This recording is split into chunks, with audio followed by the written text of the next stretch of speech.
బాలయ్య బాబుకి ఇప్పుడున్నటువంటి మానియా అదిరిపోయే రేంజ్‌కి చేరుకుందని చెప్పాలి. రీసెంట్‌గా నెట్‌ఫ్లిక్స్‌లో రిలీజ్ అయినటువంటి 'డాకు మహారాజ్' మూవీ అదిరిపోయే విధంగా పెర్ఫార్మ్ చేస్తుంది. ఒకానొక టైంలో టాప్ ట్రెండింగ్‌లో నిలిచిందనే చెప్పాలి. దగ్గర దగ్గర 18 దేశాల్లో ఈ మూవీ అయితే అదరగొడుతుందని చెప్పాలి. దాంతో వరల్డ్ వైడ్‌గా బాలయ్య బాబుకి ఫ్యాన్స్ అయ్యారు. ఇటువంటి మాస్ మూవీస్ చూడాలని వాళ్ళు కూడా ఇష్టపడుతున్నారు. ఇప్పటి వరకు ఇండియాలోనే ఇది జరిగింది. కానీ ఈ ఓటీటీల పుణ్యమా అంట ప్రపంచవ్యాప్తంగా ఈ క్రేజ్ పాకుతుందనే చెప్పాలి.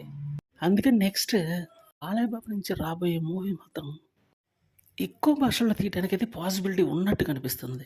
రీసెంట్ పాన్ ఇండియన్ రేంజే కాబట్టి 'అఖండ 2' ఆ రేంజ్‌లో తీసే అవకాశం ఉంది. దాని తరువాత ఏదన్నా మూవీ ప్లాన్ చేస్తే అది మాత్రం ఖచ్చితంగా వరల్డ్ వైడ్ రిలీజ్ అయ్యేటట్టయితే ప్లాన్ చేసే అవకాశం ఉంది.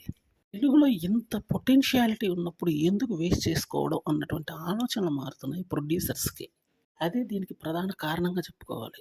మూవీ రిలీజ్ చేసేటప్పుడు భారీ స్థాయిలో చేస్తే మొదటి 3 రోజులు ఓపెనింగ్స్ అయితే భారీ స్థాయిలో వస్తాయి కాబట్టి కలెక్షన్స్ తోటి బడ్జెట్ అయితే ఈజీగా కవర్ అయిపోతుంది. అందుకని ఈ స్ట్రాటజీ ఫాలో అవబోతున్నారు ఇక్కడి నుంచి.